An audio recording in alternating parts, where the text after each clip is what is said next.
Like many cities in Florida, the city of Opelika is based on a fantasy. And that fantasy has its source in the Arabian Nights, the classical book that described how Muslim cities looked in the past from the point of view of the invention of the author. Willie Logan, the director of the Opelika Development Corporation, has committed himself to restore that dream. His first action was taken just a few months ago when he decided to hire some of the most important artists in America to produce installations and urban spaces that could make Opelika more legible for the normal citizen. And today, he has recruited the best talent in the nation to produce a master plan for the residual space around the military barracks. We're thankful for having the opportunity to work with University of Miami School of Architecture, in particular the faculty, the staff, as well as the students. The experience that we shared with the students in working on the charrette, the planning of a neighborhood in the city of Opelika, was both a rewarding as well as an insightful experience. In the fact that the students brought ideas and concepts and visions that we had never thought of. The contribution that we hope to make to the future of Opelika through this study with the faculty and students is a series of scenarios for a 30-acre site, which is available for new building.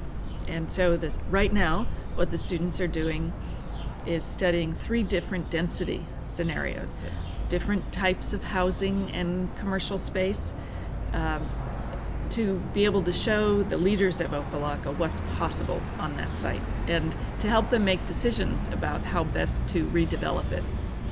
So, for instance, the students are drawing plans and facades of individual homes to show how different types of housing might fit into this site and into this city. So another thing that I find really compelling about the opportunity here in Opelika that the team is very excited about and exploring is we are here in the historic train station.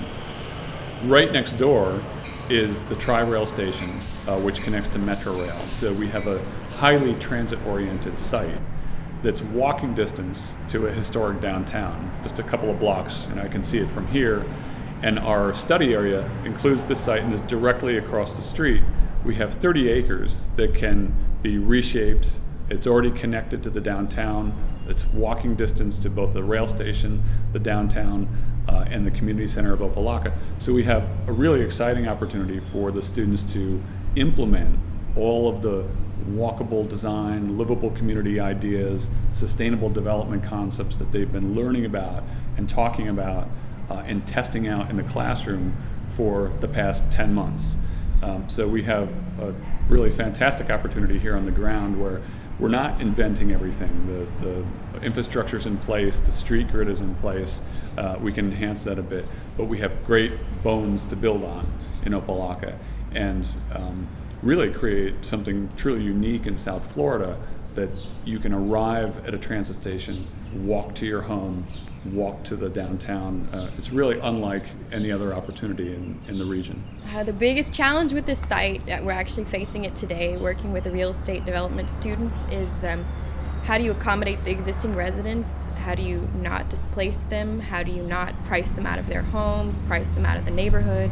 How do you avoid gentrifying the neighborhood too much so that the people that live there now can no longer afford it? So that's kind of the issue, is how do you balance creating a new development but keeping it affordable at the same time? One of the biggest issues so far seems to be that the income of the area and the current market of the residents who live in the area.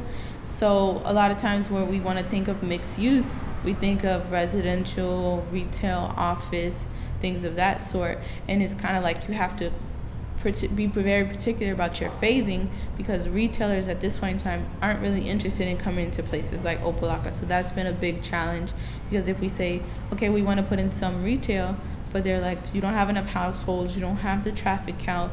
People like Walmart, Walgreens, they're not interested in coming to these areas because they don't think that their businesses could survive here. So we have to figure out, how do we uplift the current residents, either through education, jobs, or employment, and bring in other residents who maybe have higher incomes or are interested in living in urban environment. But this is unique. There's access to transit here. There's proximity to the airport, Opa-locka Airport, as well as we're not too far from Miami International. The whole system of transportation system for the movement of goods to both ports, Opa-locka suddenly has appeared as this really unique location that is not expensive. So while land costs have gone really skyrocketed in Miami and farther south Florida, the idea is not only to develop housing, but economic development. So job opportunities for people who are here so that they can afford a better standard of living and housing right here in the community. One of the things that's very important for the students to learn is how to work in public in a participatory process in which you're designing an immediate reaction to the information that the people of a community are giving you. Whether it's the leaders of the community like Mr. Willie Logan, who asked us to work on this project, or residents who come to our meetings, and like the lady the other night who said how difficult it was for her to cross the street because she was seeing less well all the time. But in spite of that handicap, she crosses the street to take the bus to go to work. And so we began to think about some of the details that maybe we hadn't been thinking of yet, like the street crossings, the lighting, and how to make using the city, walking around the city on a daily basis more easy and more safe for the people who will be living here. I grew up not far from here in North Miami Beach area, around Northwest 188th Street. So for me, this is very personal because I've seen this area ever since I was little, and I never dreamed that I would have the privilege of being able to perhaps help it reach its potential. It is a kind of team. It's an atelier, it's a studio atmosphere in which everybody's working together and really trying to do the research and the design studies in concert. So some people know more than others about various things, but they bring that knowledge to produce the ideas and the work. So far, it's been just an experience in itself, working hand in hand with the urban designers and the architects. So I hope to gain a lot of real life experience as to what architects are looking for, what they're interested in, and we're incorporating what the developers are looking for when it comes to costs, the number of units, the number of subsidies, agreeing to a target market. So I feel like this project, although it's very intense because it's only 5 days, it's very much like real life experience. It's public event, so it opens to anyone, any students from any major, not limited to those in urban design or real estate development. As a student, it's a very important learning opportunity.